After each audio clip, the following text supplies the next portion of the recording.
छत्तीसगढ़ के ये गांव मा धन धन मोरो नाम है। छत्तीसगढ़ के ये गांव मा धन धन मोरो नाव है। कलकल कलकल महानदी बुहावत दरगाहन मोर गांव है। जहाँ दया माया प्रेम प्यार के अमरैया का सुघर छाँव है। तेकरे सेती तो कथे संगी मया के गांव है, मया के गांव है, मया के गांव है।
जननी की मान, सुलभ संस्कृति लोक कला की है छत्तीसगढ़ की शान।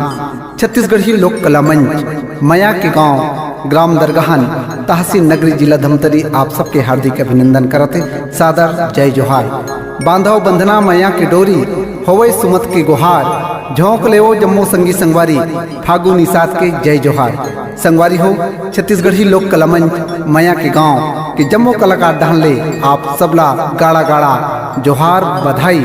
संगवारी हो हमर छत्तीसगढ़ के गांव जिहाँ हमर बचपन के याद जवानी के मुराद और हमर पुरखा मन के साथ हम मौजूद हावे। यही तो आए गांव जेकर बिहनिया हुआ सूरज ले बगरत चंदैनी तक भुइयाँ के सिंगार में होते। यही भुइयाँ के सिंगार में हमर गांव के विकास आए। गांव में रवैया छत्तीसगढ़िया भाई जेका प्रेम एक दूसरा ला अपन आत्मीयता में बांध डार थे, जिहाँ प्रेम प्यार दया मया निछावर करते। और वही गांव आए जिहाँ भाईचारा के भाव है जागृत होते। और यही है मया के गांव को हाथे।